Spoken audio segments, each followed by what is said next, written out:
कभी घर के खाली बरामदे में, कभी दीवारों पे लगी तस्वीरों में। सदियां बीत गई तेरे इंतजार में, तू खो गई है न जाने किस अंधकार में। तेरी याद मुझे रुलाती है, पर एक लौ है मेरे अंदर जो मुझे उठाती है। मैं चलती हूँ, भागती हूँ, आज भी तुझे ढूंढती हूँ। एक बच्चा जब गायब होता है तो उसका परिवार उसे ढूंढने के लिए हर मुमकिन कोशिश करता है, और दूसरी तरफ वो बच्चा न जाने कितने अत्याचारों से गुजरता है। एनसीआरबी की 2019 के रिपोर्ट के मुताबिक लगभग 1,19,617 बच्चे लापता हुए थे। मतलब 327 बच्चे हर दिन। 10 साल के अंतराल में इनमें से काफी बच्चे खोज लिए गए, पर तकरीबन 48,000 बच्चे अभी भी गायब हैं। हमने आज तक गुमशुदा बच्चों की कई कहानियां देखी, लेकिन आज का केस ऐसा है जिसमें एक बच्ची गुमशुदा हुई, लेकिन पुलिस प्रशासन को यह समझ में नहीं आ रहा था कि कोई उस बच्ची को ढूंढना भी चाहता है या नहीं। नमस्कार, मैं सोनाली कुलकर्णी क्राइम पेट्रोल सतर्क के इस नए अध्याय में आपका स्वागत करती हूँ।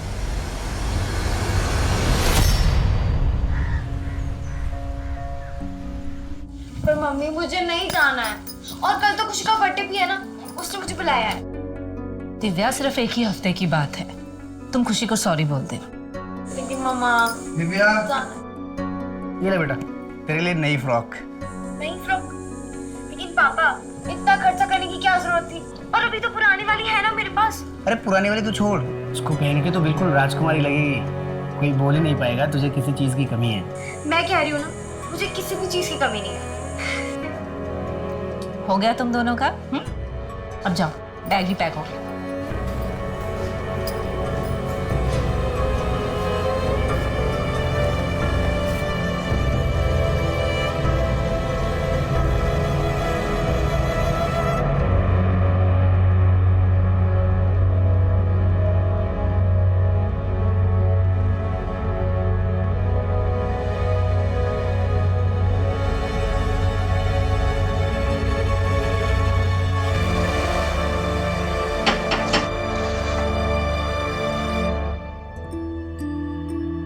आओ बेटा।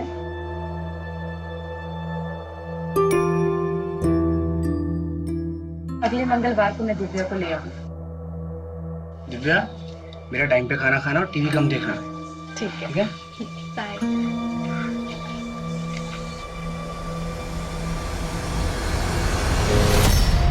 अम्मी, मैं एक दिन और रुक जाऊं प्लीज। बेटा, तुम्हारी मम्मी हम दोनों की पिटाई करेंगी। बोला था उन्होंने कि मंगलवार को दिव्या को वापस लाना है। मंगलवार मतलब मंगलवार। अच्छा बेटा, मेरी तबीयत ठीक होती तो मैं तुम्हें खुद छोड़ने जाती। कोई नहीं, मैं अकेली चली जाऊंगी। चलो भैया, स्टारको जंक्शन, घर के ठीक बाहर छोड़िएगा। बाय।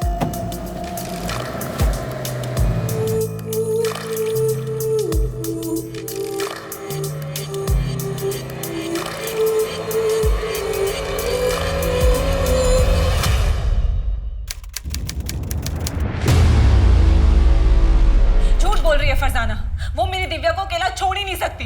उसने मेरी दिव्या को कहीं छिपा के रखा है। शांत हो जाइए, पहले मुझे सब कुछ ठीक से बताइए क्या हुआ। साहब, मैं बोलता हूँ आपको, हमारी बेटी है दिव्या, वो फरजाना के घर पे गई थी और आज वापस लौटने वाली थी, पर अभी तक पहुंची नहीं है साहब। क्या उम्र होगी उसकी? मेरी बेटी सिर्फ 13 साल की। ये फरजाना क्या लगती है आपकी? आप इतने सवाल क्यों पूछ रहे हैं? उस फरजाना को उठाइए और जेल में डाल दीजिए, तब बताएगी कि उसने मेरी बेटी दिव्या को कहाँ छिपा के रखा है। देखिए मैडम, हम ऐसे ही किसी को उठाकर जेल में नहीं डाल सकते, हमें अपने तरीके से काम करने दीजिए। आपकी बेटी दिव्या फरजाना के घर क्यों गई थी? सर, मेरी तबीयत ठीक नहीं थी, इसलिए मैं दिव्या को छोड़ने नहीं गई थी। ये प्रणय और सुनीता झूठ बोल रहे हैं, उन्होंने ही मेरी दिव्या को गायब किया। लेकिन क्यों? ये सवाल मुझे और मेरी टीम को हर वक्त परेशान कर रहा था। इस केस को सुलझाना उतना आसान नहीं था जितना दिख रहा था। इस केस ने हमारे सोचने समझने के तरीके को ही बदल दिया। इस केस की शुरुआत से ही हमारे जहन में एक सवाल था कि आखिर उस दिन हुआ क्या था, कौन सच की चादर ओढ़ के हमसे झूठ बोल रहा था। यह हमारे सबसे मुश्किल केसेस में से एक था। सच को साबित करना तो दूर की बात थी, सच को समझने के लिए भी हमारे पास एक भी सबूत नहीं था।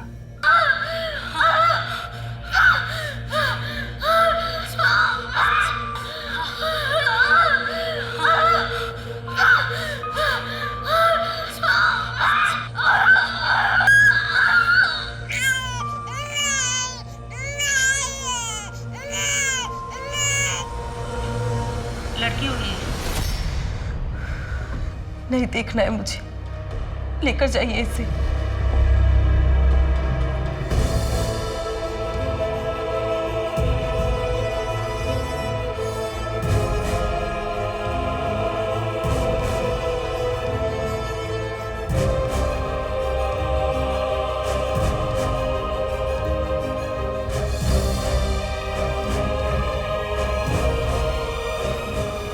टाइम और माँ बाप का नाम? 12:28। माँ का नाम फरजाना और बाप का पता नहीं है, क्लोज्ड अडॉप्शन होगा। अरे पर माँ ने कुछ तो नाम दिया होगा। अरे शक्ल तक तो देखी नहीं। तू ऐसा कर, दिव्या लिख दे और ये पायल उसके पास रख दे, उसकी माँ का है। ये पायल तो बहुत बड़ा है। हाँ तो बड़ी होगी तो पहनेगी ना, तुझे क्या करने का है? तू उसके पेपर्स के साथ रख दे बस।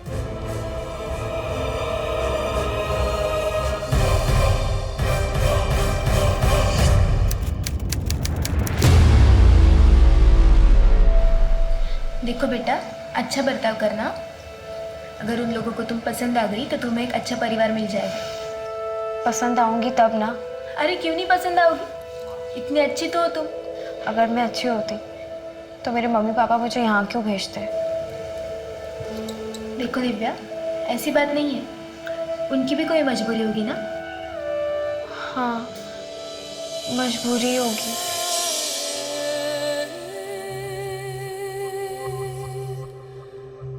अच्छे से रहना और बीच बीच में मिलने भी आना। बाय।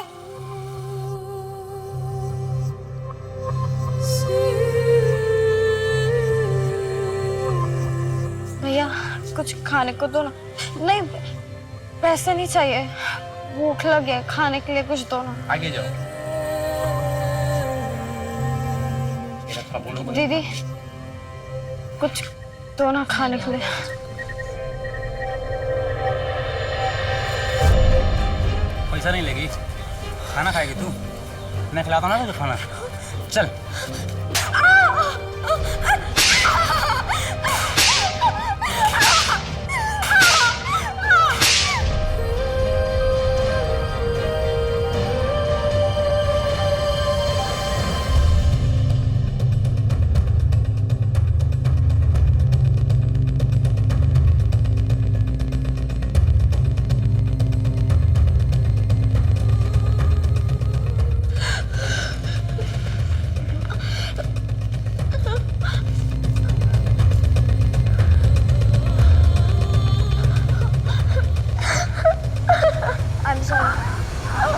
पूरे ऑर्फनेज में सबसे शांत लड़की है दिव्या। एक एनजीओ के साथ मिलकर हम ही ने रेस्क्यू करवाया था। कहाँ से? एक बेगिंग रैकेट था। फेक अडॉप्शन में ट्रैफिक हो गई थी। क्या हुआ? अच्छा बैग मुझे। बेटा देखो मैं तुम्हारे लिए क्या लाया हूँ। कलर पेपर, ये स्केच पेन और ये पेंसिल बॉक्स तुम्हारे लिए। रख लो, रख लो बेटा तुम्हारे। दिव्या,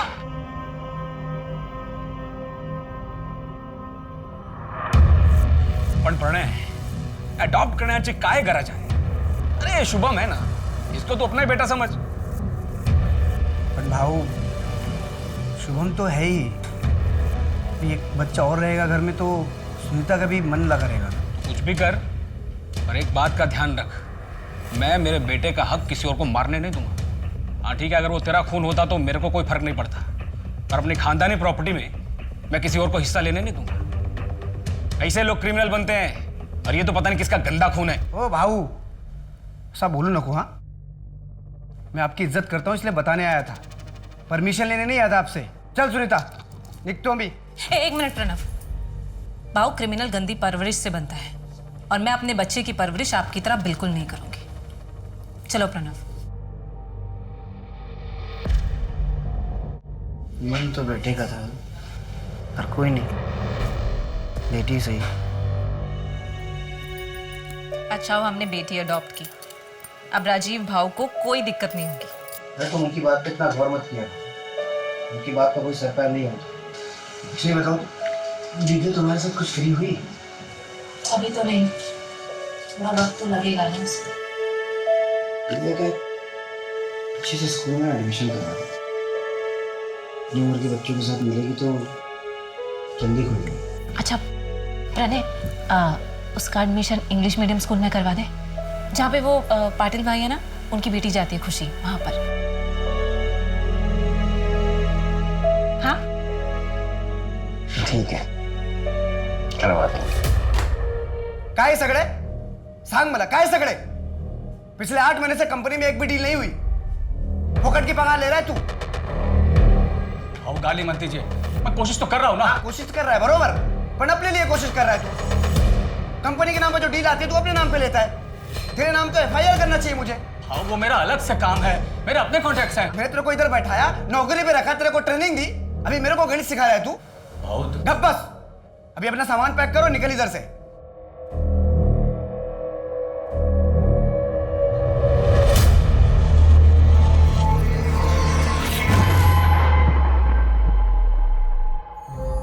दिव्या, बेटा आ जाओ, खाना लग गया है। हाँ 10 मिनट के लास्ट समय कंप्लीट कर लेती हूँ। दिव्या, ये लो, ये तुम्हारे लिए नया बैग है और इसमें बैग, थैंक यू। दिव्या का एडमिशन किसी सस्ते स्कूल में करवा दे, उससे क्या होगा? एडमिशन की फीस भी कम होगी और खर्चा भी कम होगा। ये बात तो दिव्या को अडॉप्ट करने से पहले सोचनी चाहिए सुनीता। मुझे क्या पता था कि बाद में हालात इतने खराब हो जाएंगे। कोई जरूरत नहीं स्कूल चेंज करने का, मैं कोशिश कर रहा हूँ, कुछ ना कुछ हो जाएगा।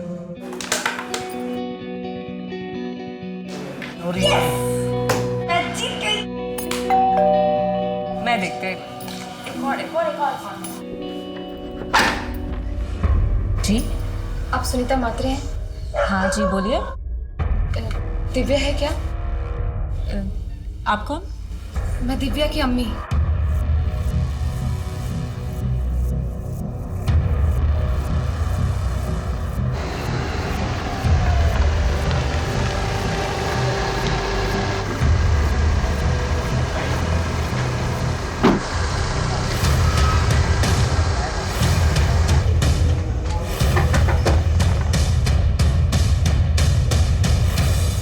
हाँ साहब, मेरे को सिर्फ इतना याद है, इस लड़की को जिधर छोड़ा था उधर कोई तो था जिसने दरवाज़ा खोला था। आदमी था या औरत? सर आदमी था या औरत ये तो पता नहीं, लेकिन मैडम ने जहाँ बोला मैंने छोड़ दिया था। अगर कैब वाले ने दिव्या को प्रणय और सुनीता के घर के बाहर ड्रॉप किया था तो फिर दिव्या घर क्यों नहीं पहुंची? कहीं ऐसा तो नहीं है कि दोनों झूठ बोल रहे हैं? सर कोई तो झूठ बोल रहा है। ये दिव्या आउट ऑफ वेडलॉक बच्ची है। 13 साल पहले फरजाना ने उसे अडॉप्शन के लिए दिया था। फिर ये अब क्यों आई है? फरजाना मेरी बात को समझो तुम, मैं अभी तुमसे शादी नहीं कर सकता हूँ, अम्मी नहीं मानेगी। सफी तुम एक बार अपनी अम्मी से मिलाओ तो मुझे, मैं उन्हें मना लूंगी। मैं उनकी इतनी सेवा करूंगी कि वो भूल जाएंगी कि मैं किस जाति की हूँ। फरजाना अम्मी को समझाना इतना आसान नहीं है। देखो मुझे थोड़ा वक्त दो, मैं अभी अपने पैरों पे खड़ा भी नहीं हुआ हूँ। मैं अम्मी से बात क्या करूँगा, कैसे समझाऊंगा उन्हें? ठीक है, लेकिन जो भी करना है जल्दी करो, मेरे पास ज्यादा वक्त नहीं।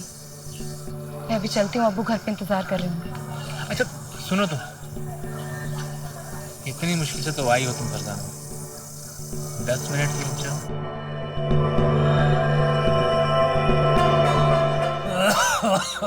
अब्बा, मैं आपके लिए दवाइयाँ ले आई हूँ। चलिए। मुर्तजा फिर से आया था, वो बिना दहेज निकाह करने को तैयार है। उसकी बस एक ही शर्त है कि निकाह के बाद नकाब पहनना होगा। अब्बा वो होता कौन है शर्त रखने वाला? मुझे निकाह नहीं करना।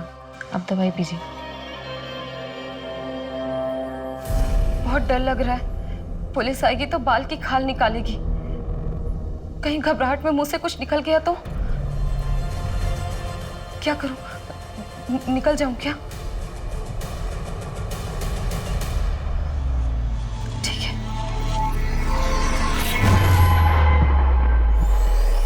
दिव्या कहाँ थी उस दिन? उसके साथ क्या हुआ था?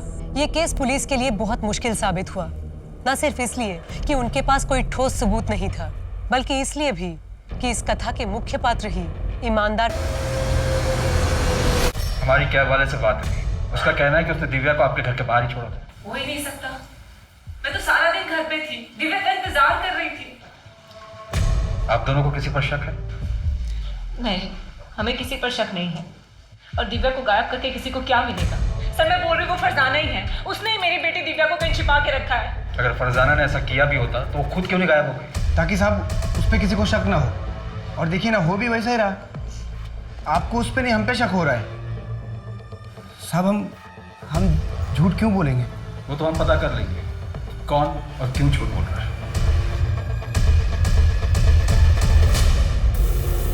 देख प्रणय, अगर दिव्या से तू मेरी शादी कराता है तो मैं तुझे 8 लाख रुपए दूंगा और तुझे वो वापस भी देने की जरूरत नहीं। भाऊ क्या बात कर रहे हो? मेरी दिव्या सिर्फ 13 साल की है। तो क्या हुआ, आज नहीं तो कल शादी तो करवाओगे। 8 लाख छोटी रकम नहीं होती। पैसे वाला तो क्या? हाँ, अपनी बेटी बेचूंगा तुझे? हाँ, निकल यहाँ से। और आइंदा मेरे घर पे दिखाई मत पड़ना। आइंदा दिखाई पड़ा ना तो जान से मार दूंगा। इस कमीने ने सोच भी कैसे देखी मैंने? अपनी बच्ची बेचूंगा इसे।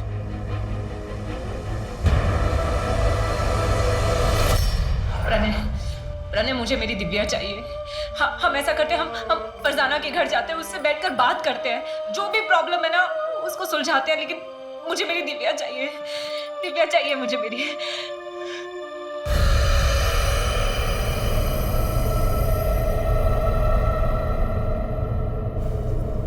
खाना लगा दिया है? हट, हाथ नहीं लगाना। नहीं खाना है तेरी नाजायज कमाई। पता नहीं क्या करके पैसे लाती है। कुछ भी करती हूँ, कम से कम अपना और तुम्हारा पेट तो पालती हूँ। और ये तुम्हारी दारू, ये तो वही पैसे से आती है। क्या बोला? हाँ? जबान चलाती है? अरे जिसको देखो कुछ ना कुछ बख्श रहा है। अब भाग यहाँ से।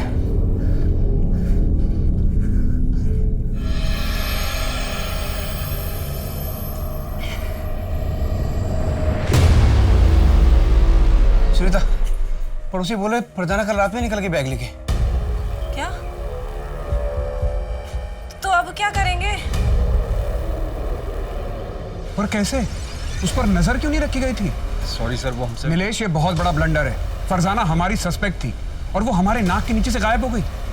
ये हमारी लापरवाही का नतीजा है। सर मैंने फरजाना के लिए लुकआउट नोटिस जारी कर दिया है। वो जल्दी हमारी गिरफ्त में। और एक बात है सर, ये प्रणय का बड़ा भाई राजीव है, वो इस एडॉप्शन से खुश नहीं था। तो क्या राजीव दिव्या को गायब करवा सकता है? हो सकता है सर, या ये भी हो सकता है कि दिव्या के साथ अब तक बहुत कुछ कर दिया गया है।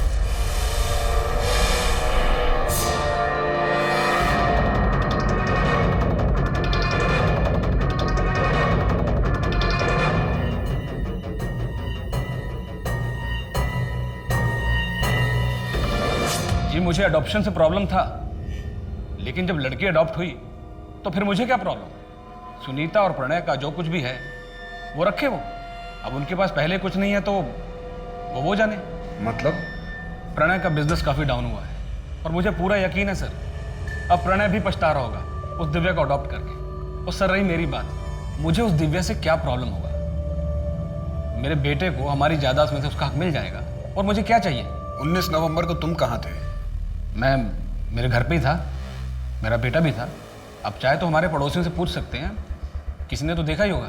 क्या तुम्हें लगता है कि प्रणय कुछ कर सकता है? सर प्रणय मेरा छोटा भाई है, मुझे नहीं लगता कि वो दिव्या के साथ ऐसा कुछ भी करेगा। लेकिन हाँ, वो जो उसकी माँ है ना, वो ज़रूर कुछ कर सकती है। तुम्हें इस बात से कोई प्रॉब्लम नहीं थी कि दिव्या की माँ दूसरे धर्म की थी? नहीं सर, मुझे क्या लेना देना, अब ये तो सुनीता और प्रणय ही जाने।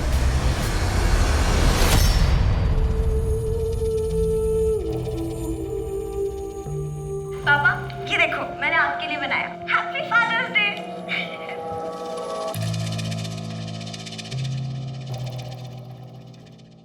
कैलाश भाऊ, पैसों की जरूरत थी, थोड़ा कैश मिल सकता है क्या?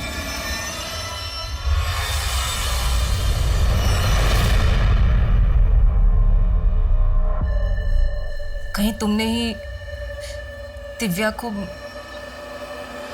सुनीता, दिमाग खराब हो गया तुम्हारा? इतना गिरा हुआ इंसान नहीं हो कि पैसों के खातिर अपनी बच्ची को बेच दूं। मेरी मजबूरी मेरी बच्ची से बढ़ के नहीं है। और जितना प्यार तुम करती थी उतना मैं भी करता था दिव्या से। करता था मतलब? मेरी दिव्या अभी जिंदा है। सर सर, प्रणय और सुनीता को दिव्या के लिए रिश्ता है।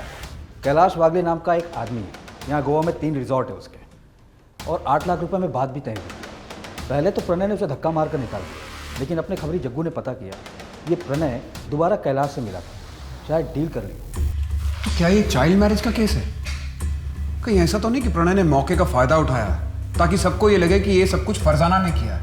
और ये भी हो सकता है कि प्रणय और फरजाना दोनों मिले हों। ये फरजाना इंदौर से है ना? जी सर, उसका एड्रेस भी हमारे पास, मेरी लोकल पुलिस से बात भी हुई है। नहीं नीलेश, तुम खुद इंदौर जाओ और इस फरजाना की कुंडली निकालो। 1 महीना बीत गया है और हमारे पास दिव्या की कोई खबर नहीं।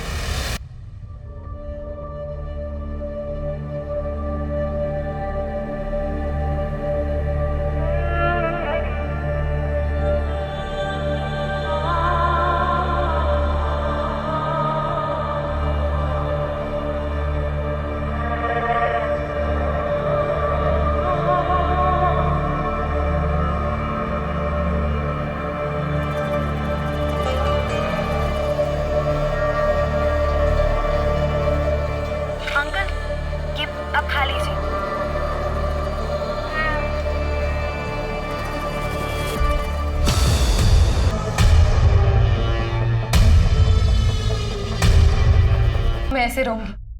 5 महीने हो चुके हैं और तुम अब तक अपने घर वालों को सर, फरजाना ने यहाँ गोवा के मृणाल नर्सिंग होम में दिव्या, लेकिन दिव्या का कहीं पता नहीं चला। 1 साल बाद पुलिस भी दूसरे केसेस में उलझ गई और दिव्या मिसिंग केस फाइलों के नीचे दब गया।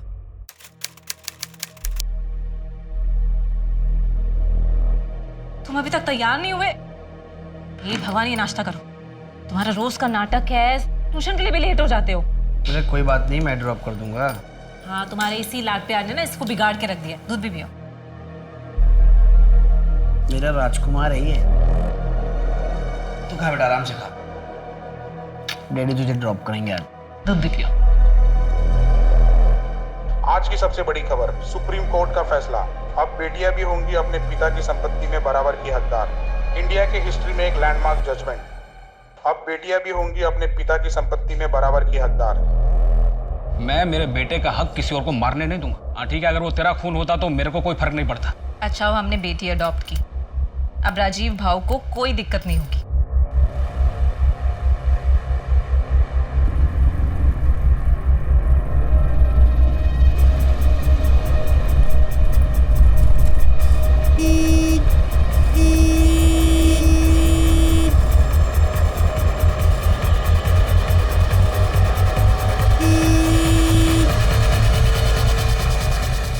भाई क्या कर रहे हो? बीच पे खड़े हो, साइड में लो ना। भाऊ गाड़ी बंद पड़ गई है भाऊ। अरे गाड़ी खराब हो गई है तो साइड में लो ना, बीच में कहाँ खड़े हो? मेरी बात सुने ना भाऊ, बात सुने ना।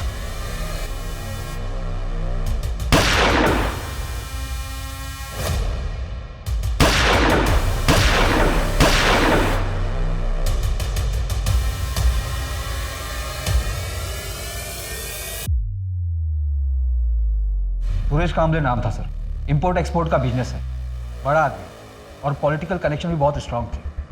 तभी ऊपर से प्रेशर आ रहा है। गाड़ी में नेम प्लेट भी नहीं है। कमल, ये स्टिकर देख रहे हो?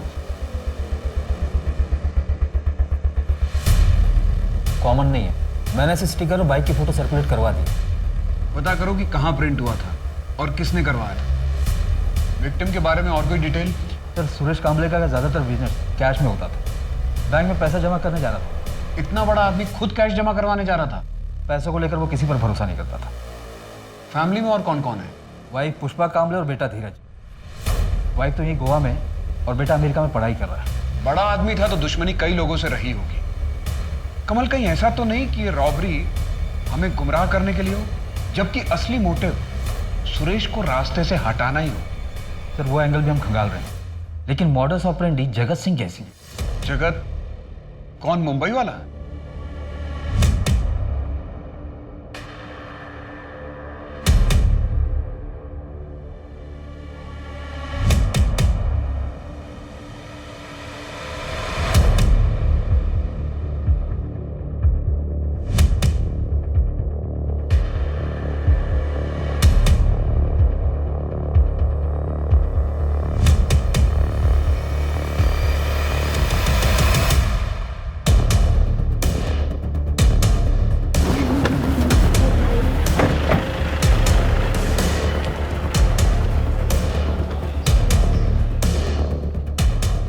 सही मिली।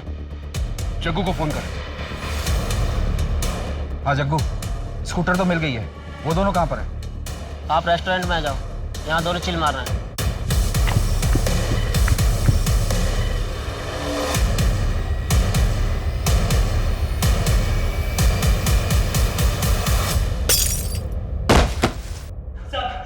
खड़ा हो। खड़ा हो। अपना मुंह खोल और बता किसके कहने पे मारा सुरेश कामले को। बोल। नहीं जानता मैं किसी सुरेश कामले को। नहीं जानता? अच्छा, अब तुम दोनों को कोई नहीं जानेगा। कमल, इन दोनों की ऐसी हालत करो कि इन दोनों को कोई पहचान न सके। मैं बताता है साहब, मैं बोले मुझे मत मारो साहब, मैं बोलता है साहब। गोवा के बंदे नहीं दी थी सुपारी। कौन? कहाँ मिलेगा? वहीं पे जहाँ से हमें उठाया था सर।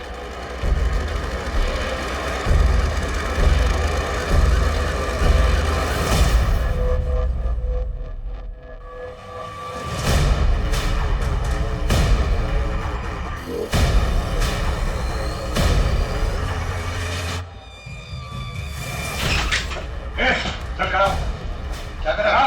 खड़ा हो। कहाँ ले जा रहे? बात सुनिए, पूरे घर को चेक करो। कहाँ ले जा रहे? क्या कर रहे हो? कहाँ ले जा रहे? मेरी बात सुनिए।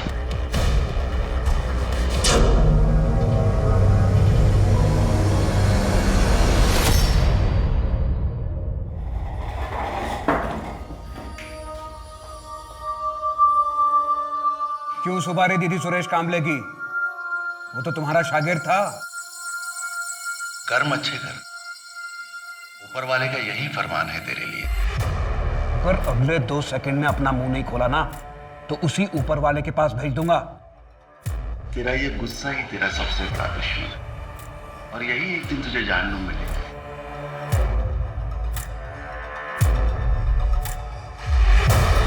उच्च रक्तचाप की समस्या है तुझे। मैं इंसान को देखकर ही उसकी बीमारी का पता लगा लेता हूँ। तुम्हारे जबड़े में दर्द है? मैं भी इंसान को देख के उसकी समस्या बता देता हूं। बता, इतना कैश कहां से आया तेरे पास? बहुत सारे शागिर्द हैं मेरे, खुशी से भेंट चढ़ाते रहते। सर ये चमत्कारी बाबा तो बहुत पहुंची हुई चीज है। रहता तो एक छोटी सी झोपड़ी में, पर यहाँ गोवा से लेकर इंदौर तक बड़ी बड़ी बिल्डिंगों में इन्वेस्टमेंट है इसका, और सब कैश में। एक काम करो, एक लिस्ट निकालो कि इस बाबा ने कहां कहां इन्वेस्ट किया है। सर मैंने ऑलरेडी निकाला, ये देखिए सर। ज्यादातर हॉस्पिटल्स और नर्सिंग होम में इन्वेस्टमेंट किया है। कहीं ऐसा तो नहीं कि इस बाबा और सुरेश कामले के बीच में पार्टनरशिप हो? क्योंकि इसके अलावा तो और कोई मोटिव नजर नहीं आ रहा। सर ऐसा तो अब तक कुछ सामने नहीं आया, और बाबा को जिस अड्डे से अरेस्ट किया गया था वहाँ पे जो पैसे मिले थे वो सीरियल नंबर से, मतलब साफ है ये सारे पैसे किसी एक ही आदमी ने दिए। कहीं ऐसा तो नहीं कि बाबा को किसी और ने सुपारी दी और बाबा ने आगे सुपारी दे दी? इसे जानते हो?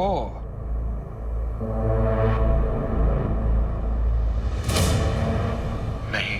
इसे मृणाल नर्सिंग होम से अडॉप्ट किया गया था और इसने इस बच्ची को जन्म दिया था। इसका नाम दिव्या है, 6 साल से गायब है। क्या जानते हो इनके बारे में? शांति शांति शांति। खड़ा कर इसको, अब भी ठोकूंगा, अभी ठोक देता हूं। मुंह खोलेगा कि ठोक दूं तुझे? 2/13 गणेश का पंजी।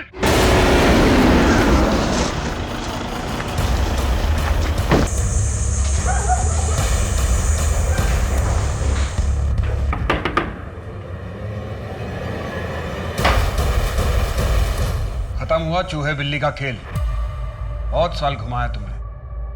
फरजाना, मेरे पास एक प्लान है, सुनो, बैठो, ध्यान से सुनना। हम एक काम करते हैं कि हम ये बच्चा एक अस्पताल में दे देते हैं। क्या बोल रहे हो तुम सफी? मैं अपना बच्चा किसी को नहीं दूंगी। फरजाना मेरी बात ध्यान से तो सुनो।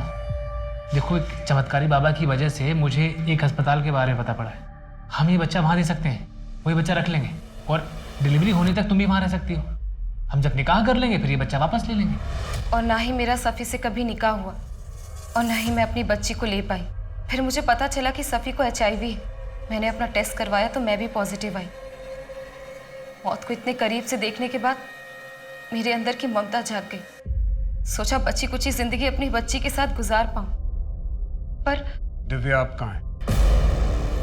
क्या? क्या वो जिंदा है? मैं तो सोच रही थी कि वो उन दोनों के साथ खुश है। मुझे लगा था कि उन दोनों ने दिव्या का किडनैप करवाया ताकि वो मुझे फंसा सके, इसीलिए मैं उनके रास्ते से खुद हट गई ताकि वो तीनों खुश रह सके।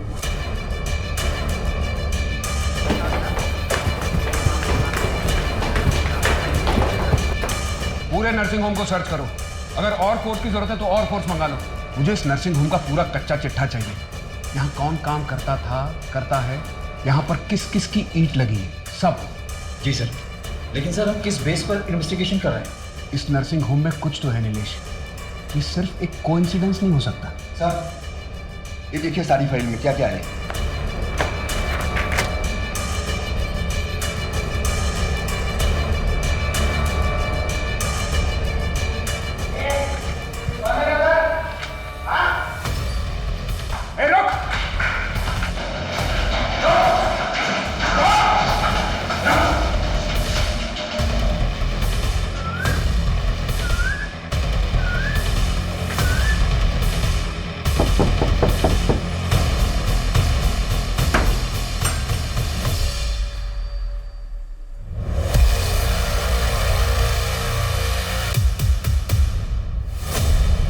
फरजाना, ये सब क्या है? पहले तू बता, बिल्ली की खाल में गीदड़, तेरा असली चेहरा क्या है? क्या बकवास कर रहे हैं आप? तुमने दिव्या को बचपन में अडॉप्शन के लिए नहीं, ट्रैफिक किया था। मृणाल नर्सिंग होम का वार्ड बॉय हमारी हिरासत में है। उसने अपना मुंह खोल दिया है। हमारे पास उन सारी लड़कियों की लिस्ट है जिसे तूने ट्रैफिक किया था। बोल, कहाँ है दिव्या? बोल। फरजाना, मुझे कैसे पता होगा? 6 साल पहले वो सुनीता के घर के बाहर से गायब हुई थी। ये दिव्या की अभी की रिपोर्ट है जो हमें मृणाल नर्सिंग होम से मिली है। ये वो बताएगा?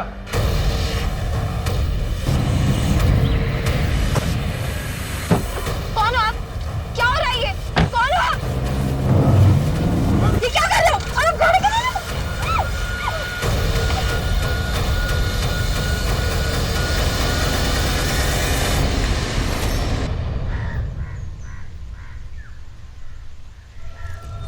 मैडम एकदम कौला माल है, लॉटरी लग जाएगी आप लोगों की। महीने का 10,000। आप एक बार लड़की को देख तो लीजिए पहले। रोज देखते हैं। 10,000 रुपए के ऊपर 1 रुपया नहीं मिलेगा। ठीक है, लेकिन अगर बच्चा हुआ तो उसके पैसे मैं अलग लूंगा। ठीक है, मैं पैसे लेकर आती।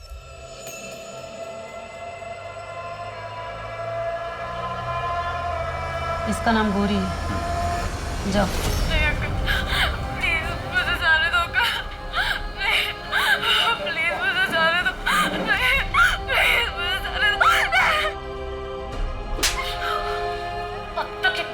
पैदा कर पाए, कब तक मुफ्त का खाएगी?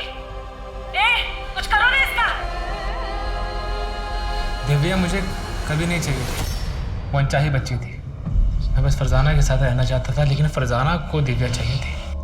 इसलिए मैंने एक ऐसा रास्ता निकाला जिससे मेरे पास पैसे भी आ गए और दिव्या से छुटकारा भी मिल गया। तो जैसा खुदगर्ज इंसान मैंने आज तक नहीं देखा, जिसने अपने फायदे के लिए अपनी बेटी को एक नहीं 2 बार दलदल में धकेला। उसे एक अच्छा घर मिल गया था ना, लेकिन तूने उससे वो भी छीन लिया। तुझ जैसे लोगों को तो बाप कहलाने का हक ही नहीं है। सर, दिव्या मेरा खून जरूर थी, लेकिन मैं उसका बाप नहीं था। फरजाना, बोल, कहाँ है मेरी दिव्या? वरना चीर दूंगी तुझे। चाकू नीचे करो। मैं इसे नहीं छोड़ूंगी। बोल, दिव्या कहाँ है? बोल। फरजाना, सिर्फ यही है जो हमें दिव्या तक पहुंचा सकता है। अगर इसे कुछ हो गया तो शायद हम दिव्या तक कभी ना पहुंच सके। चाकू दे दो, छोड़ो इसको। सर, मैं आपको लेके चलता हूँ जहाँ पर बच्ची को रखते हैं, लेके चलता हूँ। सर, यहीं पर है। कहाँ पे? दिव्या, दिव्या,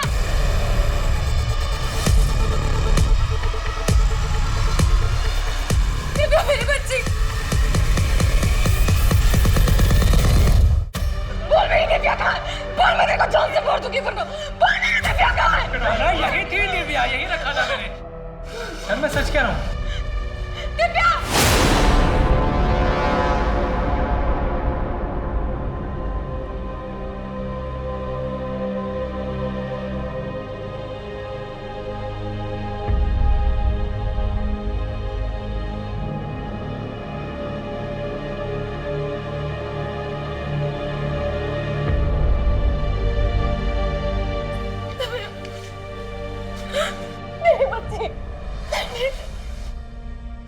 मुझे तुम लोगों से अब कोई लेना देना नहीं है। लेकिन बेटा, मैंने कुछ नहीं किया है, मैं कुछ भी नहीं जानती थी। पैदा होते ही मुझे फेंक दिया, और जब मेरी जिंदगी में एक उम्मीद की किरण आई तो तुम अंधेरा बनकर आ गई।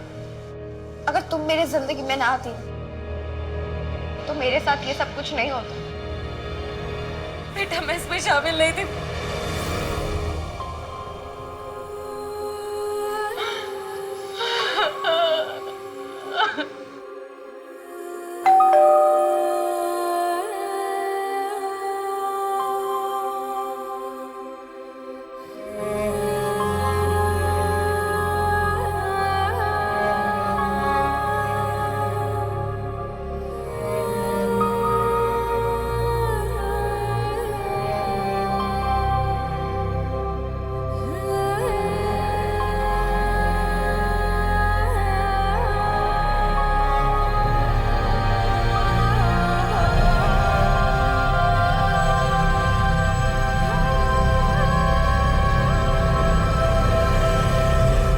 सर, मृणाल नर्सिंग होम को सील कर दिया गया।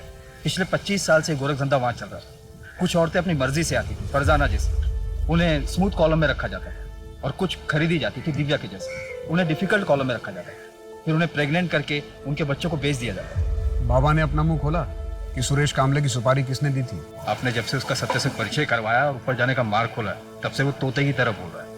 उसने बताया कि सुरेश की सुपारी उसके बेटे धीरज ने दी थी अमेरिका से। सर, मैंने अमेरिकन एम्बेसी में बात की और प्रत्यार्पण के लिए भी रिक्वेस्ट डाली। नीलेश, इस दुनिया में कैसे कैसे लोग हैं।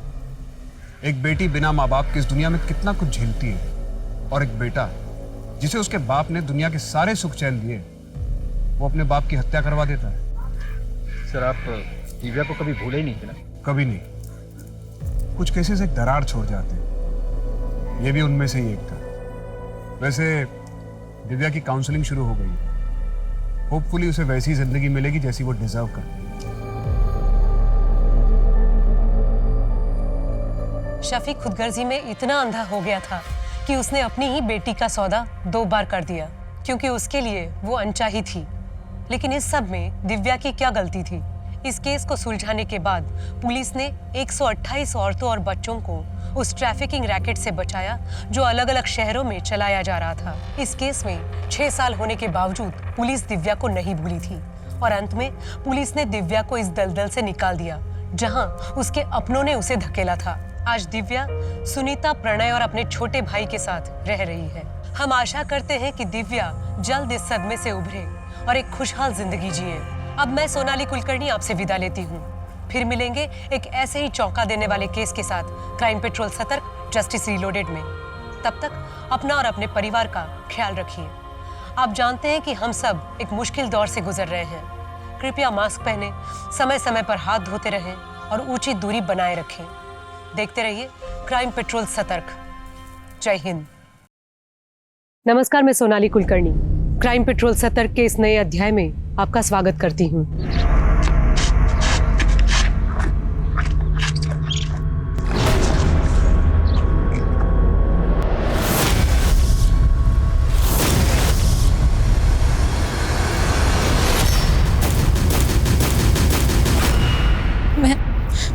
मैं त्रिलोकी, मैं खो गई हूँ, लेकिन मुझे याद है मैं बहुत सुंदर थी।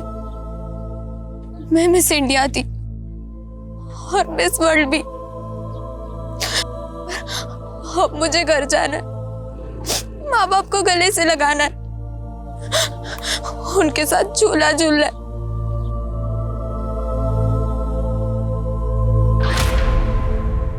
सपने जब आते हैं तो पहले ये डिस्क्लेमर नहीं आता कि सपनों में दिखने वाली घटना काल्पनिक है, लेकिन वो मासूम लापता बच्ची एक ऐसी कहानी बयां कर रही थी जिसे सुन के ये लग रहा था कि वो शायद किसी सपने में जी रही थी। कहने को तो पल भर में जिंदगियां बदल जाती है, लेकिन ये पल पल मरती एक मासूम की ऐसी कहानी है जिसका सफरनामा किसी कल्पना से भी कम नहीं था। लेकिन ये हकीकत सुनने के बाद आप सोच में पड़ जाएंगे कि क्या किसी की जिंदगी उसे ये भी रंग दिखा सकती है।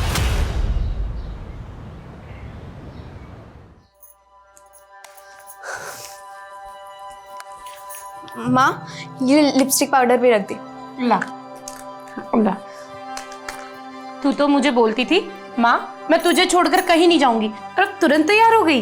माँ, मन तो मेरा भी नहीं कर रहा, पर मेरा करियर वो मुझे बड़े स्कूल में पढ़ना है ना, तो चंदू का स्कूल है ना। हे बाबा, कितनी बार बोला है उनका नाम मत लिया कर। सॉरी, गलती हो गई।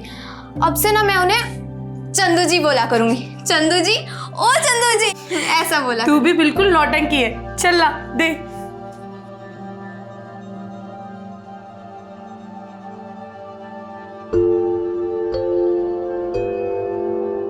बड़ी सुंदर लग रही हो। आप इस घर की रौनक लेकर जा रहे हो।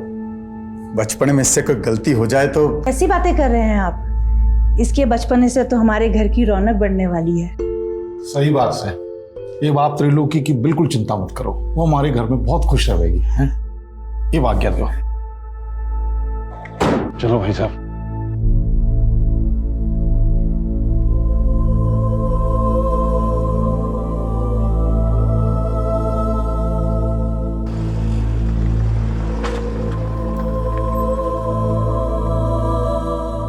मैं तब 15 साल की थी, लेकिन अगले 10 साल मेरे आंखों के सामने थे। 18 साल में मिस इंडिया, 19 साल में मिस वर्ल्ड और 25 साल में 25 सुपरहिट फिल्मों की जुबली स्टार।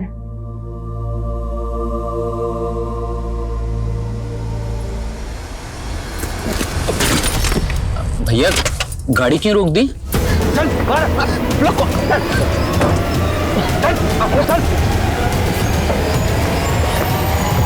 आप लोगों को जो कुछ चाहिए वो ले लो, बस हमें छोड़ दो। थारी लुगाई चाहिए। पीछे आगे मत आ, चल।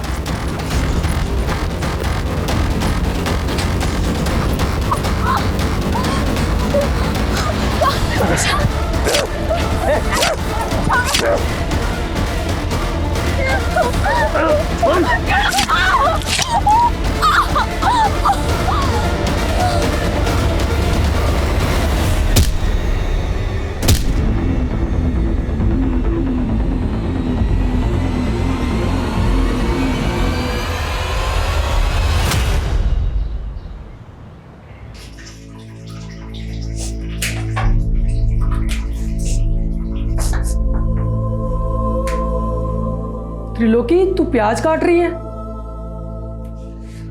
मम्मी, अब त्रिलोकी से घर का काम करवा रही है? अरे चंदू जी, ये प्याज काट के तो मैं रोने की प्रैक्टिस कर रही हूँ। रोने की प्रैक्टिस? क्योंकि मिस वर्ल्ड बनने के बाद मैं फिल्म एक्ट्रेस बनना चाहती हूँ। Film actress? हाँ, क्यों? चंदू जी ने आपको बताया नहीं? मम्मी, मैं वो बताने ही वाला था। त्रिलोकी को मिस इंडिया, मिस वर्ल्ड और फिल्म एक्ट्रेस बनना है। बावली पूछ के गो बरबर रहा इसके दिमाग में। ये कोई एक्ट्रेस फैक्ट्रेस ना पड़ेगी, कोई स्कूल भी स्कूल ना जावेगी। ये आज से तेरी अम्मा के घर के काम में हाथ बटावेगी। तो आप मुझे नौकरानी बना के लाए? ऐसे तेवर चोरी एक बात गांठ बांध के रख ले, आज से तू वही करेगी जो हम चाहते हैं।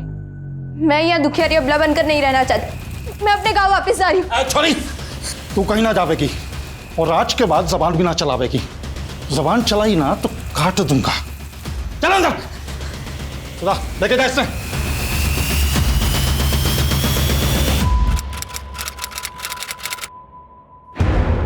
कैसी बात कर रहे हैं मोहन जी? त्रिलोकी यहाँ क्यों आएगी, वो भी इस वक्त? दोपहर से कुछ पता ना चल रहा, समझ नहीं आ रहा कहाँ गायब होगी। अरे ऐसे कैसे गायब हो सकती है त्रिलोकी?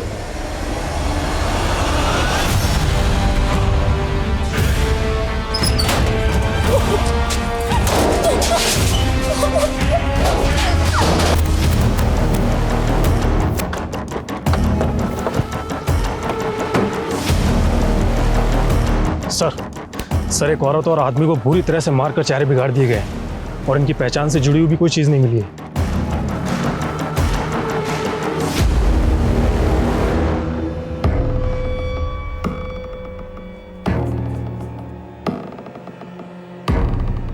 आसपास पता करो, शायद इनकी पहचान की कोई लीड मिले। सर, रोड के नजदीक झाड़ियों में एक बैग पड़ा है। ये रहा सर। सर, इस बैग में तो औरत और आदमी कपड़े ही हैं। सर, ये बुक है।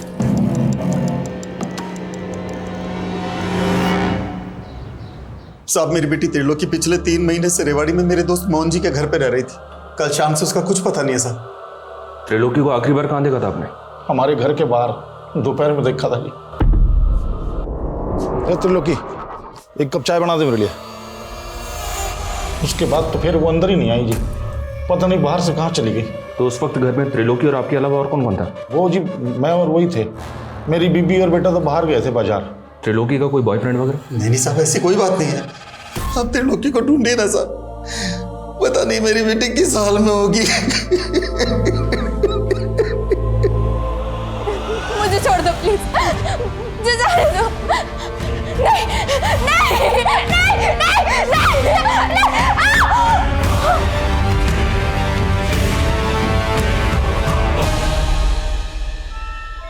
इस किताब का नाम है, जिसके उर्दू में मायने हैं खत्म, मतलब दी एंड। पर हमारे लिए कहानी खत्म नहीं, हमारे लिए कहानी अब शुरू हुई है। और इस किताब में मिली ये तस्वीर, और इस तस्वीर में दिख रही ये बच्ची और औरत, इस कहानी के तो किरदार हो सकते हैं। पोस्टमार्टम डॉक्टर का कहना है कि हमें जिस डेड कपल की बॉडी मिली उनकी उम्र 25 से 30 साल हो सकती है, और उस मरहूम औरत ने कोई डिलीवरी भी की थी। तो मुमकिन है कि उस औरत के पास जिस आदमी की बॉडी हमें मिली वो उसका शौहर हो, और ये बच्ची उस डेड कपल की बेटी। इस तस्वीर को हरियाणा के सारे थानों में सर्कुलेट करो, शायद इस कपल को लीड मिले। हमने अपनी त्रिलोकी की जिम्मेवारी आप लोगों को दी थी, और आप लोग उसे संभाल भी ना पाए। अरे हम क्या करते, उस छोरी के पैर ही ना टिकते थे। यहाँ कहती थी मिस वर्ल्ड बनेगी, ये पता नहीं कितनी भाज गई। ये क्या बोल रहे हैं मोहन जी आप? अरे मैंने सपने में भी ना सोचा था कि आप मेरी छोरी पर ऐसा लांछन लगाओगे। संस्कार तो आप ही नहीं दिए थे उसको, और हम क्या झूठ बोल रहे हैं आपसे? बस करो मम्मी, मुझे मालूम है त्रिलोकी को किसने गायब किया। तो अब तक क्यों नहीं बताया आपने किसने गायब किया त्रिलोकी को? और राजकुमार, सुना घर में छोरी ले आया तू है? तुम्हें इससे कोई मतलब? अरे सुन तो, मतलब दोनों के बीच में सब कुछ ठीक तो चल रहा है ना रात में? मेरा मतलब है कि बिना कपड़ों के देखा है कि नहीं?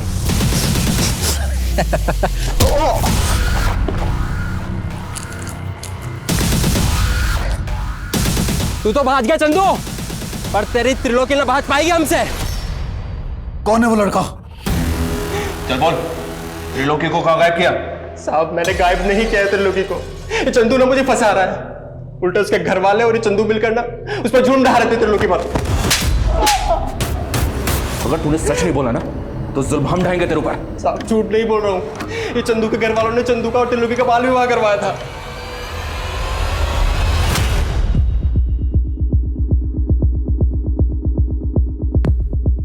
The number you have called is currently switched off. Please try again later. Thank you. Sir हमने पूरे हरियाणा में इस औरत और बच्चे का फोटो सर्कुलेट कर दिया है, लेकिन ना तो इस औरत और बच्ची के बारे में कोई लीड मिली है और ना ही उस डेड कपल की पहचान का कोई क्लू मिल रहा है। तो इनकी तस्वीर को पूरे इंडिया के थानों में सर्कुलेट करवाओ, क्योंकि जिस किताब में ये तस्वीर मिली है ये किताब 30 साल पहले बैन हो चुकी है, क्योंकि इसका जो कंटेंट है वो कट्टरपंथी को बढ़ावा देता है। इसकी पब्लिशिंग 30 साल पहले बंद हो चुकी है। ये देखो, इसमें स्टैंप लगी है, शायद इससे कुछ मदद मिले। सर ये तो किसी लाइब्रेरी के स्टैंप जैसी लग रही है और काफ़ी धुंधली पड़ चुकी है। यस, पता लगाओ 30 साल पहले बैन हुई ये किताब किस लाइब्रेरी से किस शख्स को इशू हुई। और ये देखो, इस किताब में ये कुछ वर्ड्स भी लिखे हैं, ये दोनों कोई कोड वर्ड हो सकते हैं, इसलिए हमें इंटेलिजेंस क्रिप्टोग्राफर के जरिए इन्हें जल्द से जल्द डिकोड करवाना होगा, क्योंकि ये किसी टेररिस्ट एक्टिविटी के लिए इंस्ट्रक्शंस हो सकती हैं। और इस किताब में ये नंबर भी है, इस नंबर की डिटेल निकलो। बेग साहब आप कहाँ उस लफंगे की बात पे भरोसा कर रहे हैं? झूठ बोल रहा है वो। आप दोनों के खानदानों में कई पीढ़ियों से बाल विवाह होता रहा है। आप लोगों के मोहल्ले वालों से बात की, हमने रिश्तेदारों से भी बात की, आपसे भी पूछ रहे हैं। त्रिलोकी और चंदू का बाल विवाह हुआ था ना? देखिए साहब, हम चाहते थे कि चंदू और त्रिलोकी की शादी हो, पर उनके बालिग होने के बाद अभी तो त्रिलोकी यहाँ सिर्फ पढ़ने आई थी। लेकिन त्रिलोकी यहाँ किसी स्कूल में नहीं जाती थी। साहब आप सवाल जवाब में समय क्यों बर्बाद कर रहे हैं? आप मेरी बेटी को ढूंढ दीजिए ना। वो तो हम ढूंढ ही रहे, पर हमें यह भी तो पता चले कि आखिर उसके साथ क्राइम हुआ क्या था। चंदू सच सच बताना, तुम्हारी और त्रिलोकी की शादी हुई थी ना?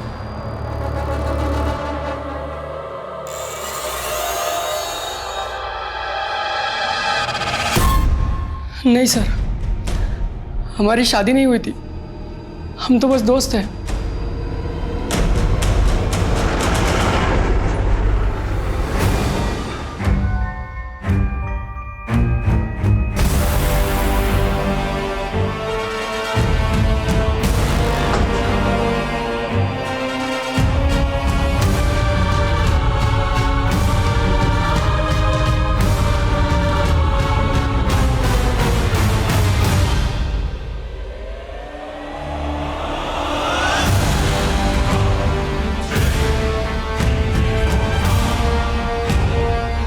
सर, जिस लाइब्रेरी से ये इशू की गई थी उस लाइब्रेरी के बारे में अभी तक तो कुछ पता नहीं चल पा रहा है। लेकिन सर, इस बुक में जो फ़ोन नंबर लिखा हुआ है वो फ़ोन नंबर गुरुग्राम के डॉक्टर व्योमकेश के नाम से रजिस्टर्ड है।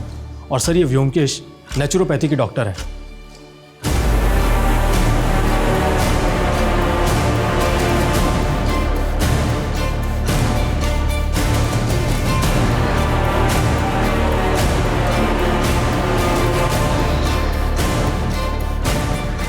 ফন্টোস, হ্যাঁ ফন্টোস, জি মালিক, এদিকে আয়।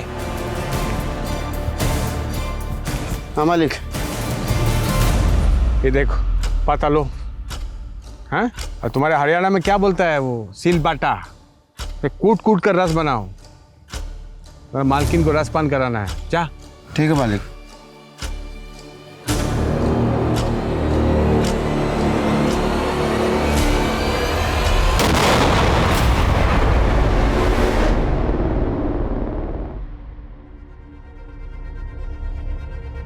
ये डार्लिंग, तुमको आज बुखार है और तुम यहाँ बैठकर इतना सच समझ रही है? नहीं, मैं ठीक हूँ। ना ना, तुम्हारा सिर्फ ज्वर उतरा है, लेकिन जो वायरस है तुम्हारे लीवर के अंदर छिप के बैठा है। किंतु चिंता करो ना, ये मेरा गा प्लांट का जूस तुम्हारे लीवर में जाएगा और वायरस घा घा करके तुम्हारा बॉडी के घाम की माफिक निकल के आएगा। घाम समझती है? नहीं। जानिस ना, पसीना, स्वेट। लेकिन मैं अब ठीक हूँ। ना ठीक ना, जूस खा, जूस खाओ। नहीं। खाओ। क्या है ये? मेरा गा प्लांट को सूंघकर मेरा फर्स्ट वाइफ मर गया। पॉइजन है ना इसमें, इस प्लांट में। किंतु तुम भी चिंता करो ना, ये पॉइजन तुम्हारे लिए अमृत है। तुमको कुछ नहीं होगा, तुम नहीं मरोगी। साहब। हाँ, की होलो रे? बाहर पुलिस आई है। आसची।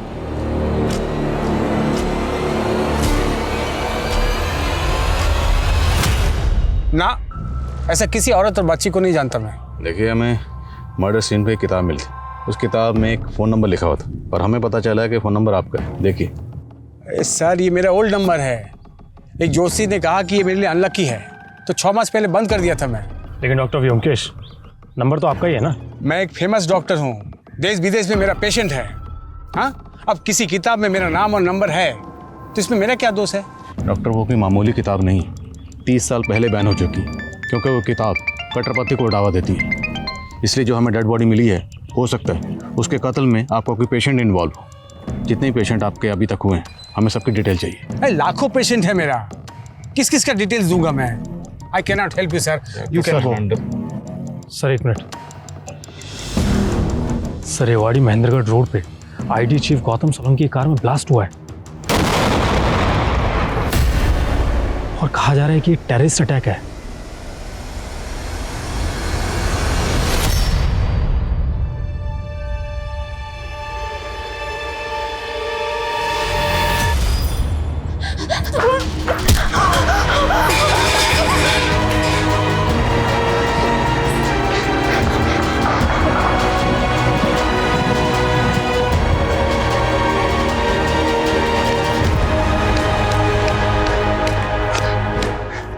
बाजी छोरी।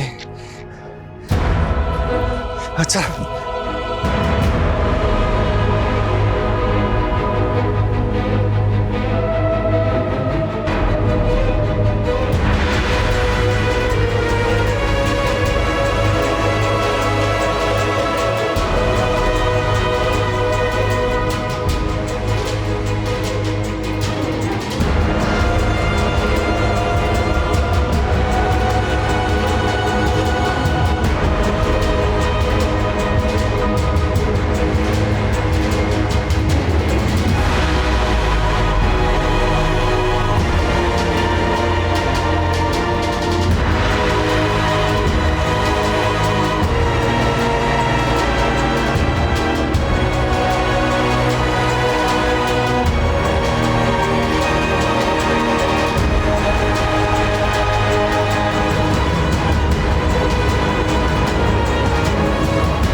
जिस क्रिप्टोग्राफर से मैंने इन कोड्स को डिकोड करने की मदद मांगी थी वो इन कोड्स को डिकोड तो नहीं कर पाए, लेकिन इनका इतना ज़रूर कहना है कि हो सकता है टीएस का मतलब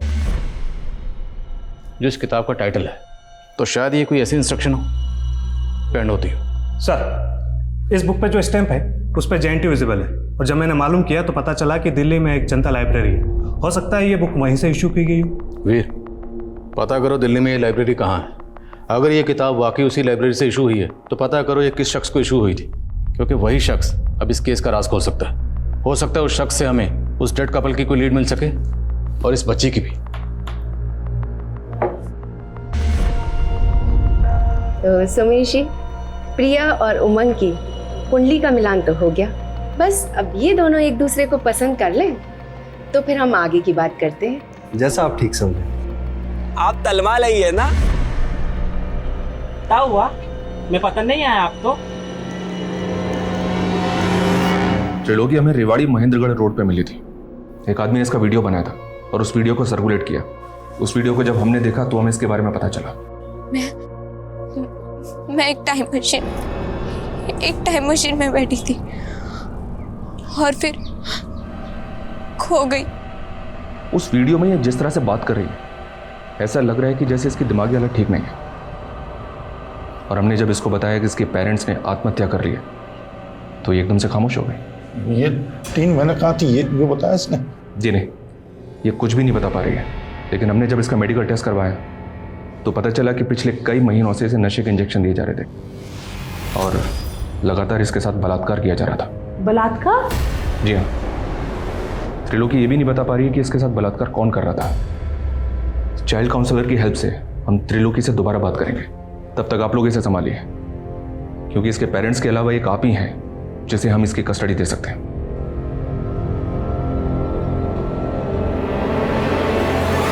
सर। हाँ सर, ये तमाम जो बैन हो चुकी है ये 2 महीने पहले जनता लाइब्रेरी से एक शाहिद शेख नाम के लड़के को इश्यू की गई थी। सर, ये है शाहिद शेख। सर, शाहिद शेख के लाइब्रेरी कार्ड पे जो एड्रेस लिखा हुआ है वो बिल्कुल गलत है। वो एड्रेस एग्जिस्ट ही नहीं करता।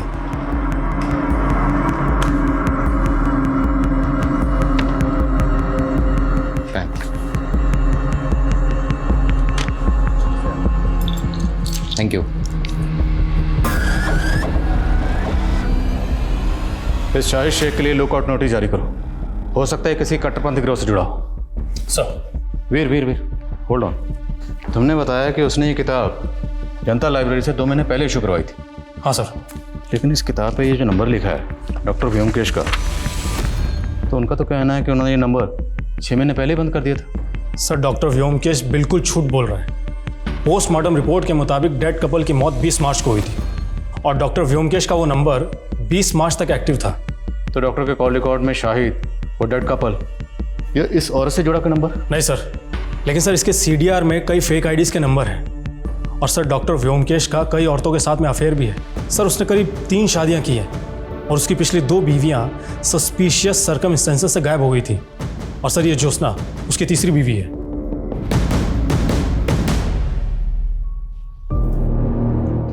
मेरा फर्स्ट वाइफ ने मुझे बददुआ दिया कि मेरा अंग भंग हो जाए, और मेरा सेकंड वाइफ का मरते ही मेरा लंगड़ा हो गया। बट नेवर माइंड, आज मेरे पास तुम्हारे जैसा ब्यूटीफुल वाइफ है। आज हमारा मैरिज का फर्स्ट एनिवर्सरी है। Happy anniversary darling. Thank you. Let's celebrate. Come dance with me. आप जब साथ होते हो तो बड़ा अच्छा सा लगता है, पर आप जब टूर पे चले जाते हो तो अकेलापन महसूस होता है। तो मैं सोच रही थी क्यों ना फैमिली प्लान। मेरा हर वाइफ को बच्चा चाहिए होता है। तुम भी बोल कर ये जता रही है कि मैं नपुंसक हूं। नहीं, मेरा मतलब वो नहीं था। I mean, हम बच्चा अडॉप्ट भी तो कर सकते हैं ना। बच्चा अडॉप्ट करेंगे? हैं?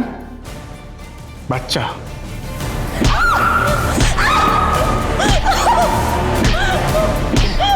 बोल बच्चा चाहिए।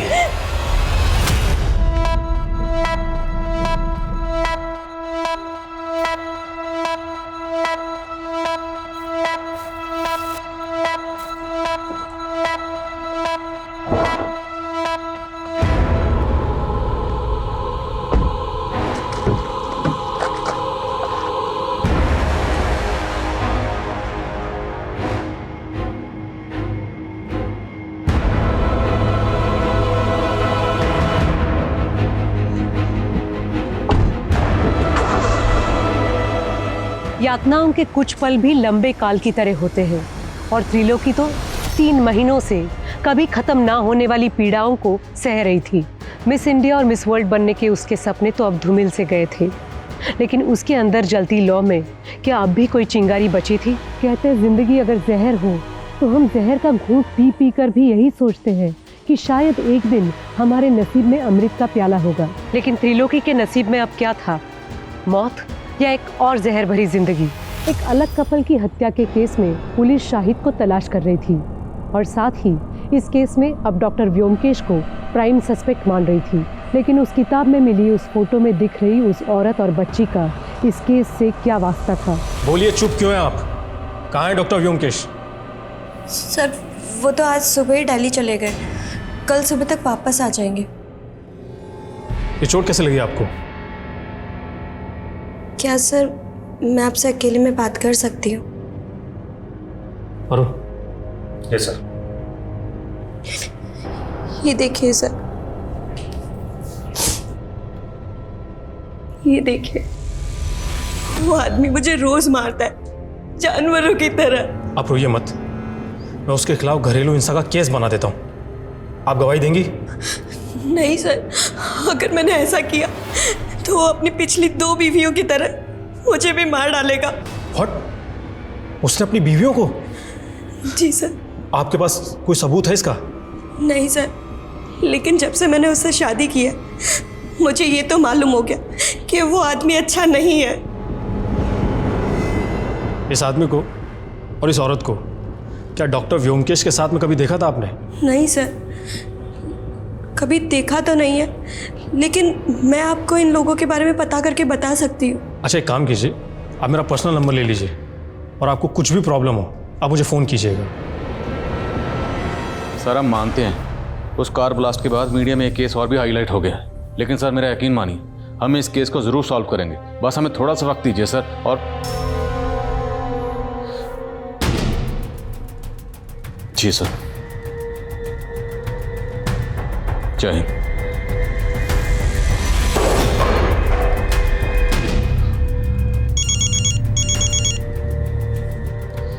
वीर सर, मैं अभी डॉक्टर व्योमकेश की पत्नी ज्योत्सना से मिला। सर वो कह रही थी कि वीर होल्ड ऑन, अब हम इस केस में इन्वॉल्व नहीं हैं। ये केस हमसे लेकर एटीटी को दे दिया गया, मेरे ट्रांसफ़र के ऑर्डर भी आ गए। लेकिन सर अब हम कुछ नहीं कर सकते, कल सुबह जल्दी आ जाना, हमें अपनी इन्वेस्टिगेशन रिपोर्ट उन्हें सौंपनी।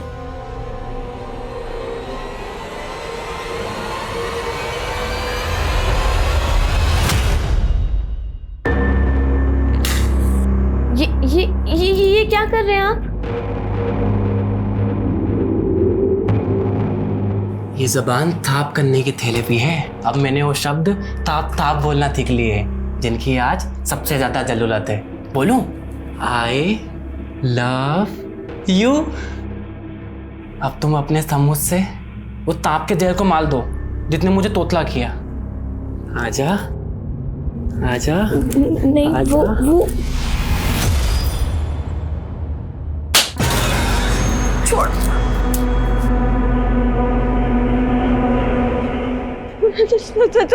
सर प्लीज मुझे बचा लीजिए सर। सर वो मुझे भी मार डालेगा सर। उसने व्योमकेश को मार दिया? किसने मार दिया और कौन है वो? नहीं। हेलो हेलो, ज्योत्सना जी, मेरी आवाज आ रही है आपको? हेलो।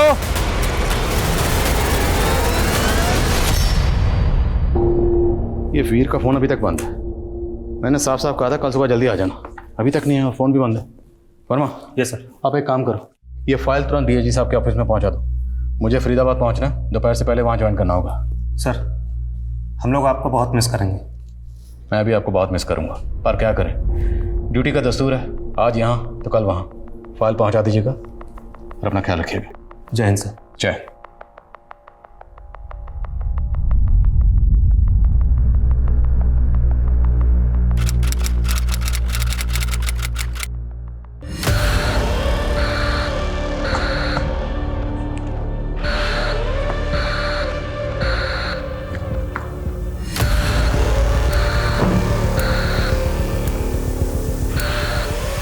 दोनों तुम लोग दोनों उमंग जी,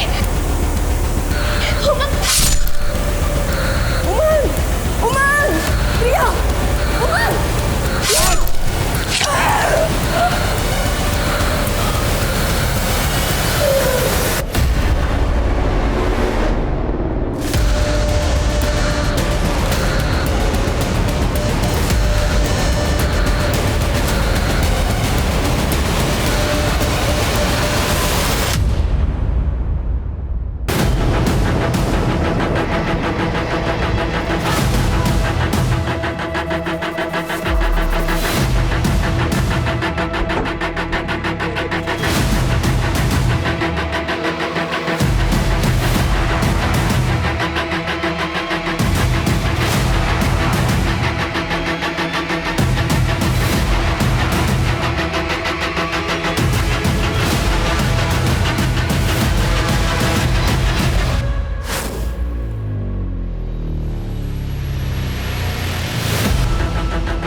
उनसे कहो जितनी जल्दी हो सके पोस्टमार्टम रिपोर्ट दे। सर, घर के आसपास कोई सीसीटीवी नहीं मिला है, ना ही कोई ऐसा विटनेस मिला है जिसने किसी सस्पिशियस आदमी को घर में आते जाते देखा। कितने टोटल फैमिली मेंबर्स थे? कौन कौन रहता था? सर, यहाँ तो ये तीनों ही रहते हैं, रोशनी, उसका बेटा उमंग और पत्नी प्रिया।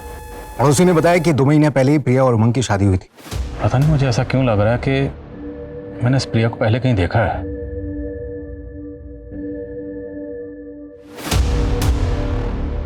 जय हिंद आदिल सर, क्या बात है, आपने इतने सालों बाद याद किया। Okay sir.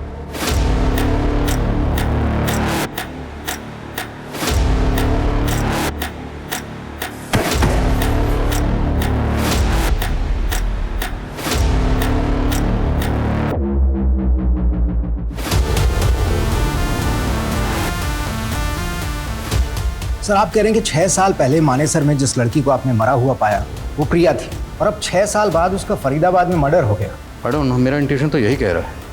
दरअसल 6 साल पहले हमें जिस कपल की डेड बॉडीज मिली थी उनके चेहरे बुरी तरह से बिगड़े हुए थे, इसलिए उनकी पहचान पता करने में हमें थोड़ा वक्त लग रहा था। हालांकि उस केस को सॉल्व करने में हम जी जान से लगे हुए थे, और जिन क्रिमिनल्स ने आईडी चीफ की कार में ब्लास्ट किया था ATT ने उन्हें अरेस्ट कर लिया था, लेकिन उन क्रिमिनल्स का उस डेड कपल के कत्ल से कोई ताल्लुक नहीं मिला था, और ये 6 साल पुराना केस अभी भी अनसॉल्व्ड है। सर, डॉक्टर का कहना है कि मौत के वक्त प्रिया की उम्र 18 से 20 साल होगी। इस लिहाज से तो 6 साल पहले वो 12 से 14 साल की बच्ची होगी। तो फिर इसकी शक्ल प्रिया से क्यों मिल रही है? क्या ये महज इत्तेफाक है? प्रिया की फैमिली के बारे में कुछ पता चला? अभी तक तो नहीं सर, हम कोशिश कर रहे हैं। इस तस्वीर में जो बच्ची थी, इसकी शनाख्त पर उस वक्त हमने ज़्यादा जोर नहीं दिया, और वो शाहिद जिसने जनता लाइब्रेरी से ये किताब इशू करवाई थी वो भी कभी पकड़ा नहीं गया। उसके बाद डॉक्टर व्योमकेश का गायब होना, उसकी बीवी ज्योत्सना का गायब होना, और मेरे कलीग PSI वीर का गायब होना, ये सब कुछ मुझे अटपटा लग रहा था।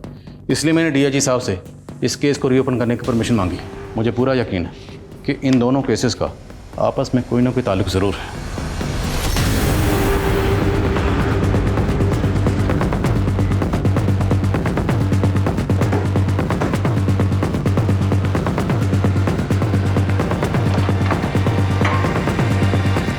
सर, आपके ट्रांसफर के बाद हमें पता चला था कि डॉक्टर व्योमकेश ने यह घर उस कपल की हत्या से पहले ही बेच दिया था, और आपके ट्रांसफर के दौरान वो अपनी बीवी ज्योत्सना के साथ यहाँ से गायब हो गया। घर किसको बेचा?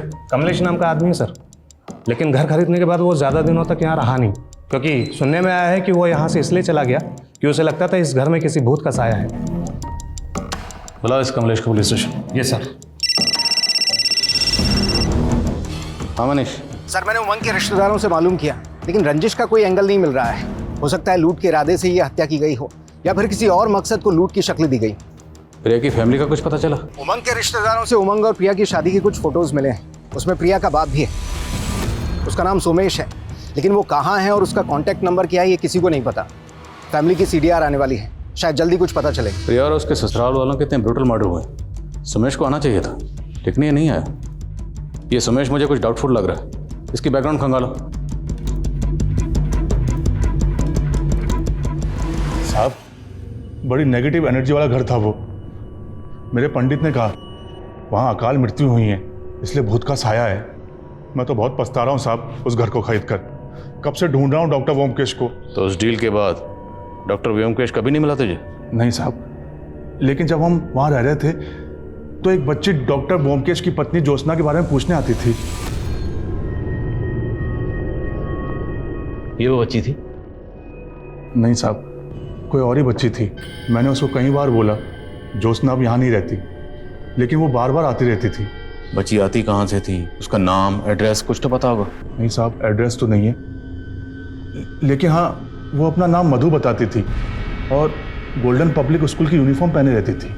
मधु, गोल्डन पब्लिक स्कूल। कमलेश का बयान ये अंदेशा दे रहा था कि डॉक्टर व्योमकेश के घर में कुछ ठीक नहीं था। लिहाजा पुलिस ने जल्द ही उस घर की छानबीन की और उन्हें व्योमकेश द्वारा उगाए गए प्लांट्स के नीचे 4 नरकंकाल मिले। पुलिस को 6 साल पहले ये भनक थी कि व्योमकेश की 2 बीवियां रहस्यमय तरीके से गायब हो गई थी। पुलिस अब ये अनुमान लगा रही थी कि 4 में से 2 कंकाल व्योमकेश की उन 2 बीवियों के होंगे और बाकी 2 शायद सब इंस्पेक्टर वीर और व्योमकेश की तीसरी पत्नी ज्योत्सना के। तो क्या इन सब के कत्ल व्योमकेश ने किए थे? अगर ऐसा था तो वो कहाँ गायब था? शाहिद कहाँ था? वहीं प्रिया, उमंग और रोशनी की हत्या के पीछे क्या रहस्य छिपे थे? सर, जब मैंने मानी सर के गोल्डन पब्लिक स्कूल में पता किया तो पता चला कि 6 साल पहले वहाँ मधु नाम की एक स्टूडेंट पढ़ा करती थी। वो स्लम में रहने वाली एक अनाथ थी और उसका एडमिशन ज्योत्सना ने करवाया था। ये मधु आप कहाँ? सर, अचानक से इस बच्ची ने स्कूल आना बंद कर दिया। अब उसके बारे में कोई इन्फॉर्मेशन नहीं है, लेकिन स्कूल रिकॉर्ड्स में मुझे इस बच्ची की फ़ोटो दिखी, जिसकी फ़ोटो आपने किताब में देखी थी। ये मधु की क्लासमेट थी। और सर, इसकी माँ का भी फ़ोटो दिखा, जिसकी शक्ल इस औरत से बहुत मिलती है। ये सर अगला फ़ोटो उसी का है। स्कूल रिकॉर्ड में इस औरत और बच्ची का नाम क्या मेंशन? सर, औरत का नाम सुनिधि और बच्ची का नाम पार्वती। पार्वती। पार्वती।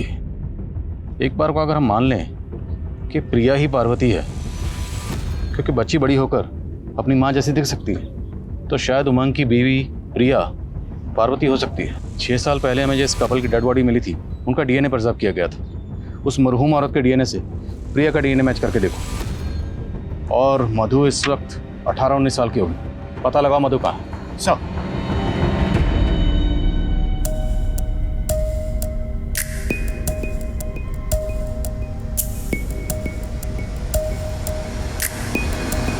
सर, जिस शाहिद को हम पिछले 6 साल से बाहर ढूंढ रहे हैं वो तो अब अंदर है। अंदर है? Yes sir. जब 6 साल पहले हमने क्रिमिनल डाटा चेक किए थे तब शाहिद का कोई भी क्रिमिनल रिकॉर्ड नहीं था, लेकिन अब पिछले 4 सालों से वो रोहतक की जेल में एक स्मगलिंग के केस में कैद है। साहब, ये बहुत चालू औरत थी। मैं एक पिम्प के जरिए इससे 1 नाइट स्टैंड के लिए मिला था और मुझे उससे प्यार हो गया साहब। मैंने अपनी लाइफ में सिर्फ 2 नंबर के काम किए, इसलिए सेटल होना चाहता था साहब, इसलिए इससे शादी कर ली। लेकिन साहब, इसने अपने लोगों के साथ मिलकर के मुझे ही लूट लिया था। चल,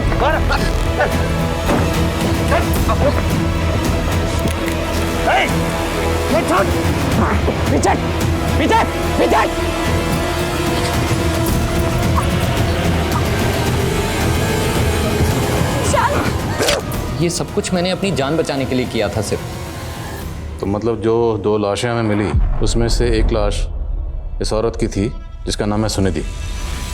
इसके साथ हमें एक आदमी की लाश भी मिली थी। वो आदमी कौन था? साहब, मुझे कुछ नहीं मालूम, मैं भाग गया था वहां से। अच्छा, तुमने जनता लाइब्रेरी से एक किताब इशू करवाई थी जो कि 30 साल पहले बैन हो चुकी है।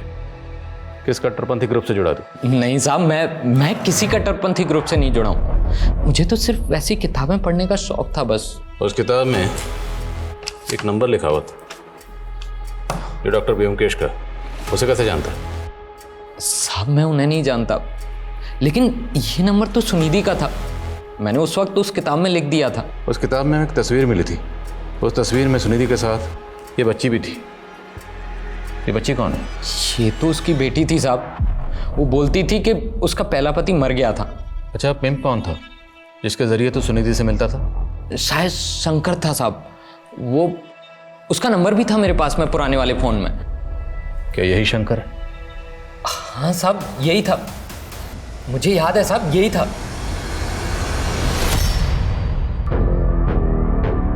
अरे हो गया सिंगार तारा, चल जल्दी कर, तेरा दूल्हा तेरा मंडप में इंतजार कर रहा है। सर 6 साल पहले जिस औरत का मर्डर हुआ था उसका डीएनए प्रिया के डीएनए से मैच करके आया। मेरा अंदाजा सही निकला। प्रिया ही पार्वती है सुनिधि की बेटी। सुमेश इस केस की कड़ी है। सुनिधि ने शायद को झांसा दिया, शायद इसमें सुमेश इन्वॉल्व, और प्रिया की उमंग से शादी करवाएगी ताकि उसके घर में लूटपाट की जा सके। लेकिन सर वो प्रिया का मर्डर क्यों करेगा? इसमें भी कोई ना कोई रास्ता जरूर होगा। हाल फिलहाल में जितनी भी ऐसी शादियां हुई जिसमें लूटपाट हुई, फरेब हुआ, धोखाधड़ी हुई, सब शादियों के बारे में पता करो। सर शाहिद के पुराने फ़ोन में जो शंकर उर्फ सोमेश का नंबर मिला है वो अक्सर रेवाड़ी में एक्टिव रहता था, और उसके सीडीआर में भी रेवाड़ी का एक नंबर मिला है, और 16 साल पहले त्रिलोकी नाम की एक बच्ची के केस में भी वो प्राइम सस्पेक्ट था। इसका नंबर है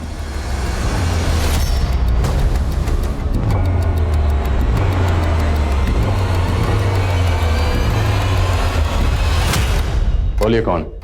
सुमेश है या शंकर? ना ये सोमेश है और ना ही शंकर, ये मेरा पुराना दोस्त है भीमा, इससे मिले काफी साल हो गए मुझे। अब कहाँ है मुझे नहीं मालूम। नौटंकी मत कर, तेरी पूरी हिस्ट्री निकाल चुके हैं। 16 साल पहले इसके साथ मिलकर तुमने एक बच्ची को अगवा किया था ना? साहब वो मेरे पैसे के लालच में आकर उसका साथ दे दिया था, लेकिन उसने त्रिलोकी को बेचकर जो पैसा है उसमें से मेरा हिस्सा दे दिया था उसने। बेचा कैसे था? मुझे नहीं मालूम साहब, लेकिन एक रोज पता लगा कि त्रिलोकी भागकर वापस आ गई है। मुझे लगा कहीं वो मुंह ना खोल दे, और हम लोग डर गए। और फिर उस रोज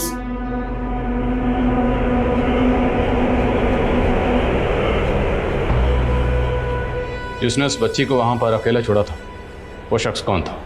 त्रिलोकी के पति चंदू के माँ बाप, उन्होंने त्रिलोकी और चंदू का बाल विवाह करवाया था। और जाने मत देना सर पिछले हफ्ते 7 जुलाई को सोनीपत के एक मैरिज गार्डन में एक शादी हुई थी। बंटू खबरी ने बताया कि वहां पर सोमेश को देखा गया था। वहां उसने अपनी एक और बेटी की शादी की थी। दूल्हे की फैमिली वहीं सोनीपत में रहती है।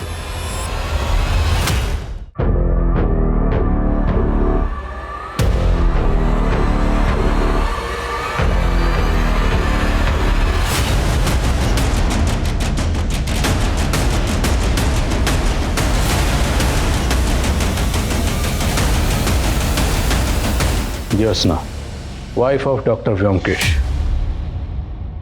तो तुम हो इस खेल की असली खिलाड़ी। तुमने ना सिर्फ लोगों को लूटा बल्कि बहुत सारे कत्ल भी किए, और बहुत सारी मासूम बच्चियों को अगवा करके उन्हें सेक्स रैकेट में धकेला। 16 साल पहले तुमने एक त्रिलोकी नाम की बच्ची को अगवा किया था। वो बच्ची कहाँ है? मैं ही हूं त्रिलोकी। सोचा था त्रिलोकी जैसा नाम वैसे तीनों लोक की रानी बनूंगी, पर मेरे नसीब में लिखा था ये पाताल लोक। माँ बाप पति सबसे दूर हो गई और बन गई इस पाताल लोक की महारानी।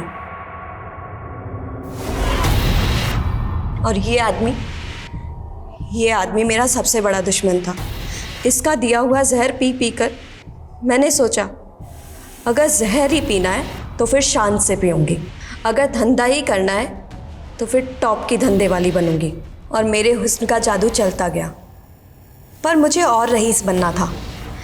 इसलिए मैंने सोचा कि रईसों को फंसाकर उनके पैसे और जायदाद सब लूटकर मालकिन बन जाऊंगी। और इन्हीं रईसों में से एक रईस था डॉक्टर व्योमकेश।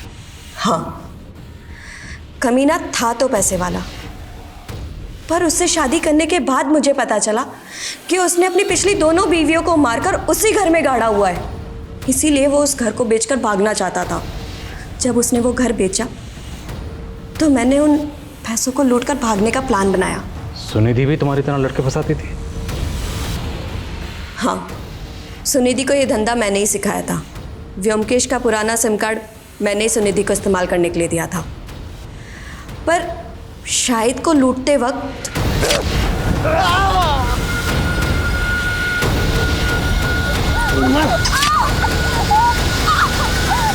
हमें डर था कि उनकी पहचान से हम लोग फंस ना जाएं, इसलिए हम लोगों ने उनके चेहरे बिगाड़ दिए। उनको मारने के बाद उनकी बेटी प्रिया को अपने साथ ले आए, और वो अनाथ बच्ची मधु, उसे भी इसलिए पढ़ा रहे थे। वो बच्ची कहाँ है? यही है मधु।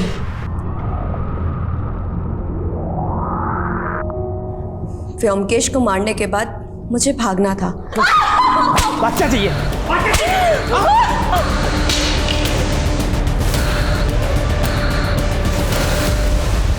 लेकिन ना जाने वो इंस्पेक्टर वीर व्योमकेश के बारे में पूछता पूछता मेरे घर आ पहुंचा। मुझे डर था कि कहीं मेरे भागने के बाद वो मुझे ना ढूंढने लगे, इसीलिए मैंने इंस्पेक्टर वीर को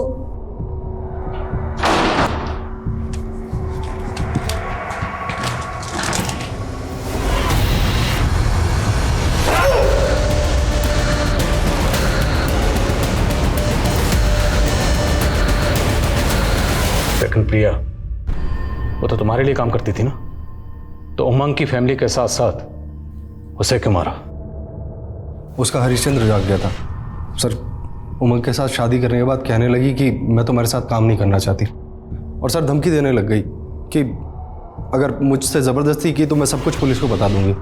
इसीलिए सर हमको उसे मारना पड़ा। हम सोचे तो शायद यही कहेंगे कि उस 32 वर्षीय अपराधी त्रिलोकी की हमारे समाज को कतई ज़रूरत नहीं, लेकिन वो 15 वर्षीय मासूम त्रिलोकी तो हमारे समाज का हिस्सा थी। हमने उसे क्या दिया? आज वो अगर अपराधी है तो इसमें उसी का दोष है। हमने उंगलीमाल डाकू की संत बनने जैसी कई घटनाएं सुनी होंगी, लेकिन हमें इस बात पे गौर करना होगा कि आज हमारे देश की युवा पीढ़ी कई गलत कारणों से अपराध में लिप्त हो रही है। अब हमें ऐसे माहौल, ऐसे सामाजिक ढांचे की ज़रूरत है जहां हम अपने बच्चों को ऐसे अपराधों की दलदल से बचा सके जिसमें हमने शायद एक मासूम बच्ची त्रिलोकी को खो दिया। अब मैं सोनाली कुलकर्णी आपसे विदा लेती हूँ। फिर होगी मुलाकात एक ऐसे ही चौंका देने वाले केस के साथ क्राइम पेट्रोल सतर्क जस्टिस रिलोडेड में। तब तक अपना और अपने परिवार का ख्याल रखें, मास्क पहनें, सैनिटाइजर का इस्तेमाल करें और उचित दूरी बनाए रखें। देखते रहिए क्राइम पेट्रोल सतर्क। जय हिंद।